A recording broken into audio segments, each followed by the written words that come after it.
So ibig sabihin niya, totoo yung sinasabi nila dito na umiilaw daw ang lugar na ito tuwing gabi. Na parang mayroon daw ditong isang kaharian. Magtagalan. Marami? Mayroon pala daw ditong nagbabantay. Sabi ni Kuya, mayroon daw ditong isang tao na tuwing hapon ay nakatanaw at mayroon daw itong mahabang sungay.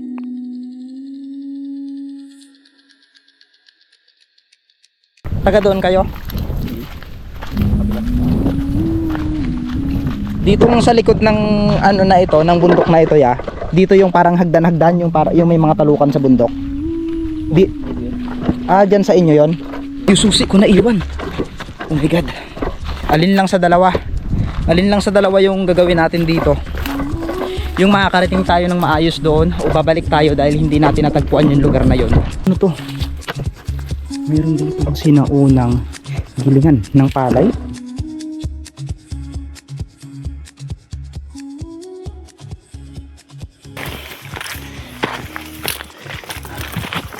Tao po. Ay, ito na. Walang mga tao. Gusto ko sanang makita. Pero may bata tayong nakitang umiiyak. Puntahan natin. Ganda. Hello. Ayan, ang ganda pala dito.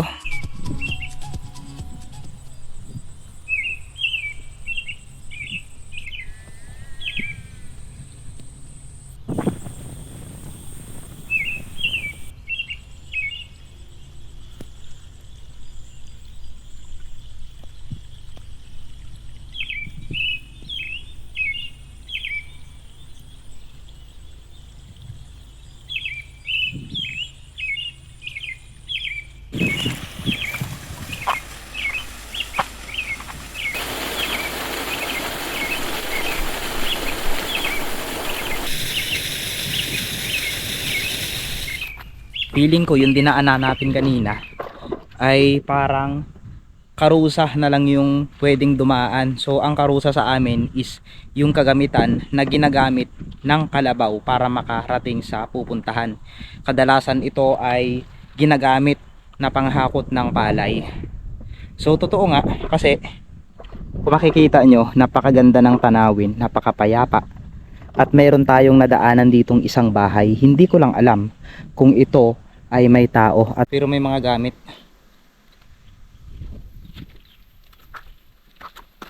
Tao po.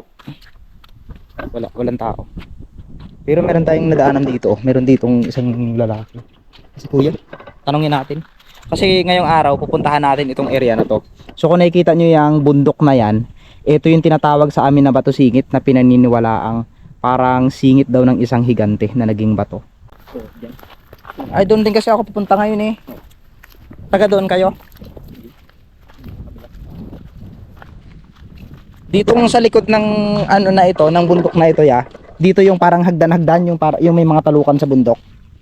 Diyan sa inyo yon. May siminto dyan, lining. Yung may siminto. May nadaanan tayo dito kasi walang tao doon yung bahay. So ang mission natin ngayon ay pupuntahan natin yung mga kabahayan na yun.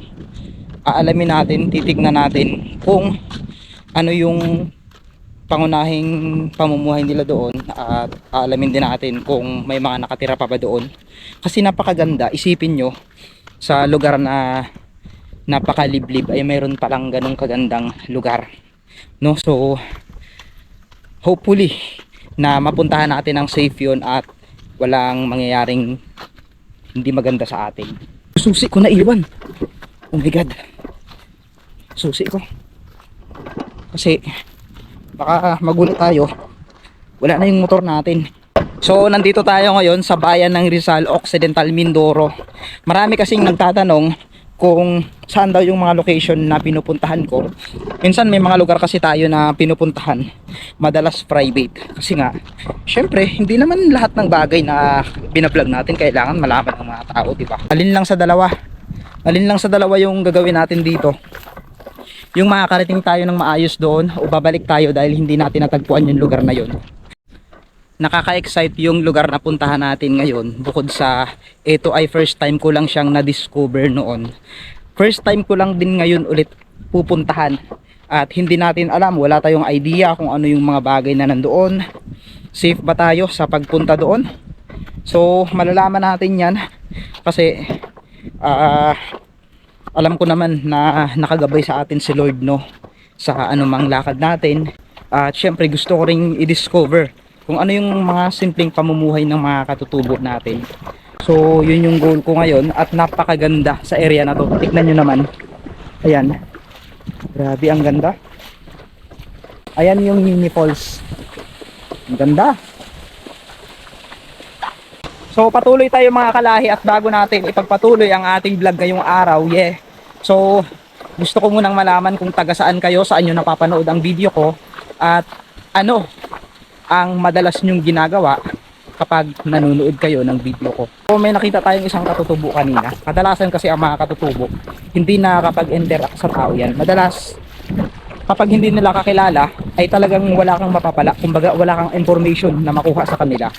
Pero kapansin-pansin na yung natanungan natin ay mabait naman siya at talagang itinuro niya tayo sa daan kung saan yun yung pupuntahan natin ngayon. Medyo nag-aalinlangan ako kasi hindi ko alam kung ano yung dadatnan natin doon. Ay pagpatuloy na lang natin kung ano yung nasimulan natin, di ba? Sabi nga nila, kung ano yung kaya mong gawin bukas at kaya mo naman ngayon, bakit hindi mo gawin, di ba? So tara, patuloy tayo. Sa kasalukuyan ay nasa gitna tayo ngayon ng isang napakalawak na ilog. Kung makikita nyo, wala kang palatandaan na may daanan dito, pero patunay na may mga tao dahil kung makikita nyo yung parang reles ng talim na yan, yan yung susunsunin natin. Sobrang ganda, oh. Ganda. So kung makikita nyo tong ilog na to, napakaganda. So pwede pa kayong maligo dito, oh. Grabe, napakapayapa pa dito. Kung makikita nyo yan, di ba? Ganda dito.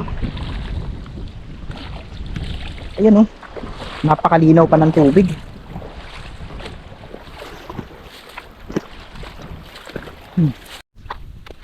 Mabuti pa yung kalabaw, naliligo sa ilog, nag-outing pa. Pero kayo kaya? Joke lang syempre. Parang ito yung daanan. Feeling ko may daanan dito sa taas. Basta ang mahalaga malakas yung loob natin, may pananalig tayo sa sarili, may tiwala tayo sa Diyos. Kung ano man yung mangyari sa atin. Oh my God, ano to? Yung daanan. Ano to? Meron ditong, oh my God, may nataklasan tayo dito. Meron tayong nakita. Parang sinauhan ng gilingan. Ayan, oh. Oh, may daanan dito. Ayan, ano to? Meron dito sinaunang gilingan ng palay. Ito yung area. Hanggang doon yan. Hindi ko alam, ang susunod natin ito ba o ito, pero dito tayo. Ayan. Dito tayo sa area na to. Ano kaya ang meron dito? Pataas na siya. Tapos nandito na tayo sa paanan ngayon ng bundok na kung tinatawag na Bato Singit. Medyo nakakapagod mga kalahi mag-hike ng mag-isa. Kung wala kang kasama, kung hindi malakas yung loob, huwag mo nang ipagpatuloy. Kasi delikado. Baka kung ano mangyari sa'yo, mahimatay ka, mahilo, walang aalalay sa'yo, di ba? Kaya be safe palagi kapag maglalakad tayo sa mga ganitong lugar. Oh. Finally, ito na. Ito yung lugar. May naririnig tayo, parang umuungol. Parang umuungol. Tapos ito, meron ditong source ng tubig. So sa taas na ito, may tubig. Yung area na yan. Ayan, may tubig dyan. Patuloy tayo. Oh.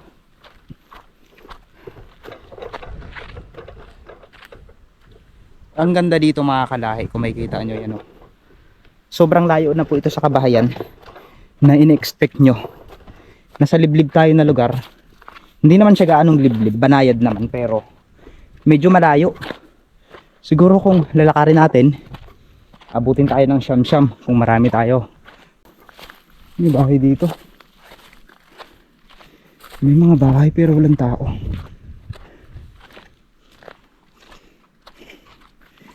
May mga bahay pero walang tao.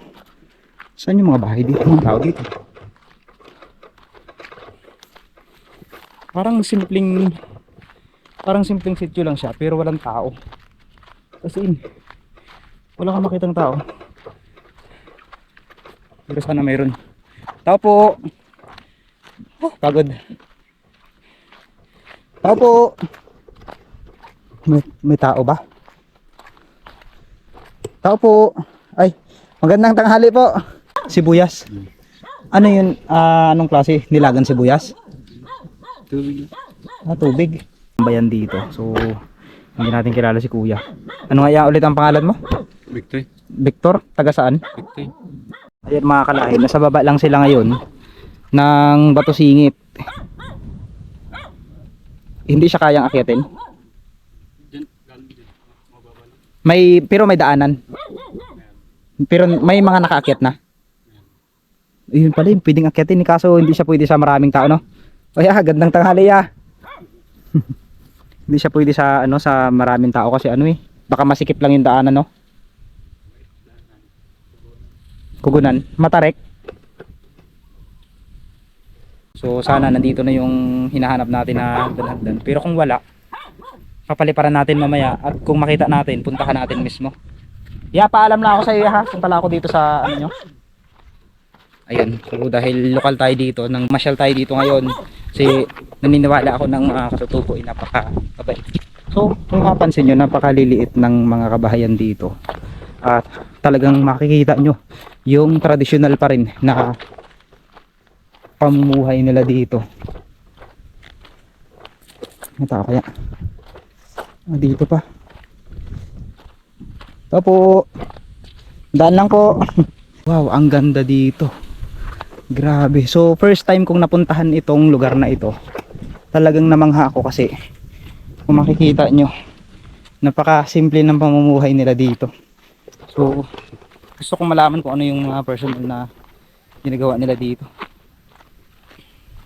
Tao po. Daan lang po. May mga kabahayan pa po dyan, te, sa unahan. May mga kabahayan pa po dito. So ito nga yung nakita ko sa Google.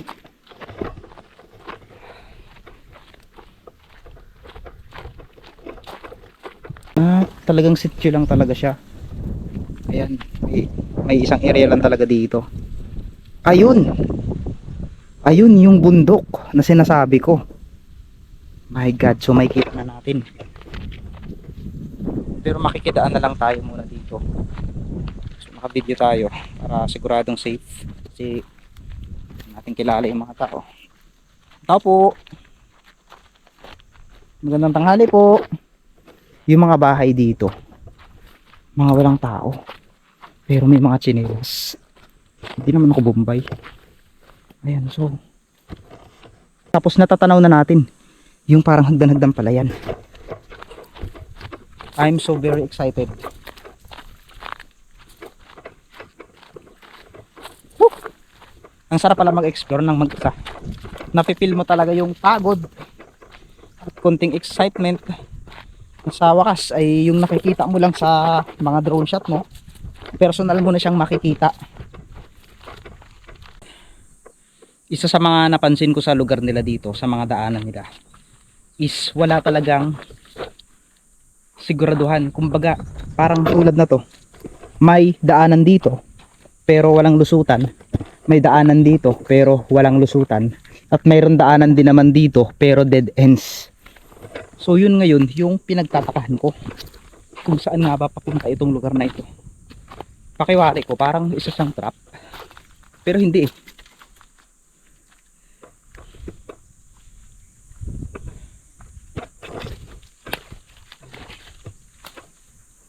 Parang may bahay pa dito na isa.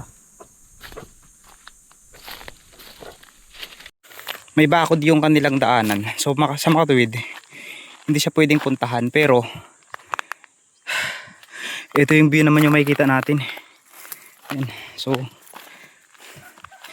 tuloy tayo at feeling ko ito na talaga.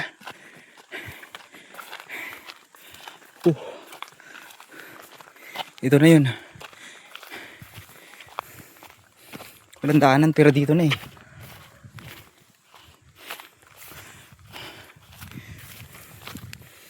May bakod. Tao po. May bakod.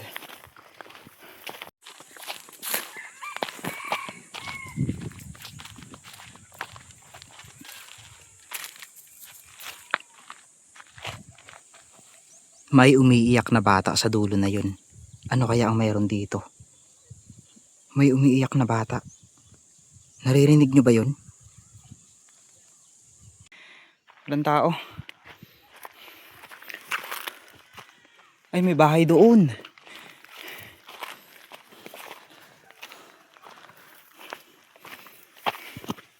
Ito yung lugar na parang hagdan-hagdan pala yan mga kalahi na sinasabi ko.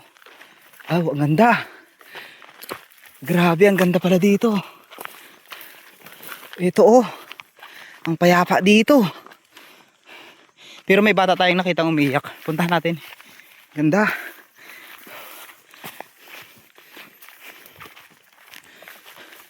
May bata doon no, umiiyak.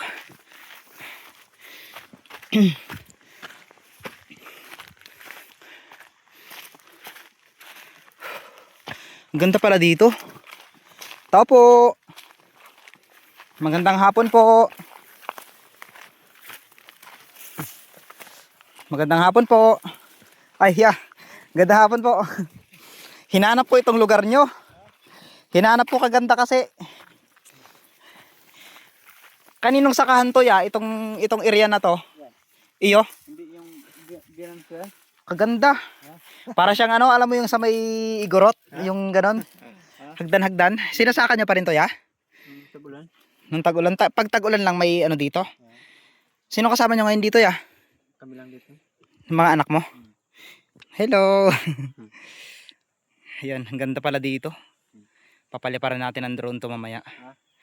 Pwede magpalipad dito yan ang drone niya? Ewan?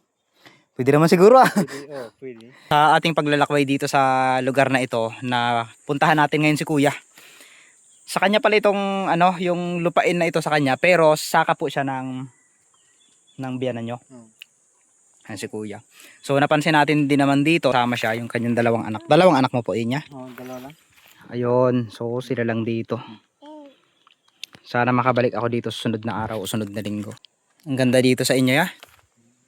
Ayan, so mga kalahi, kung makikita nyo, ito na yung mga lugar na nakikita lang natin sa picture noon. Yeah, pwede kitang ma-interview.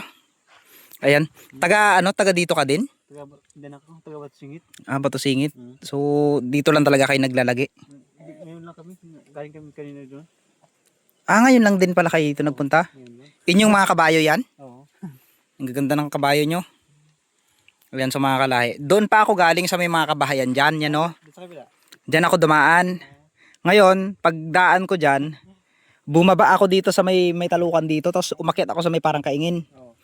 Eh ito na pala yung area na ito. So yung mga bahay na ito ya, ano ito sa mga ano nyo? Sa inyo rin o ito lang ang bahay nyo? Ito lang ako. Paano yan pag umuulan dito? Iwasan na yan. Ang ganda naman dito. Ayan. So kung makikita nyo mga kalahi, at least napuntahan natin nang safe tayo. Nagkandiligaw-ligaw tayo doon sa area na yun. Para lang makarating dito. Pero at least worth it. So gusto nyo bang makita yung lugar na ito? Ipapakita ko sa inyo mga kalahi. So ayan, napakaganda ng lugar na ito. Kung talagang madidiscover. Talagang napaka-instagrammable mga kalahi.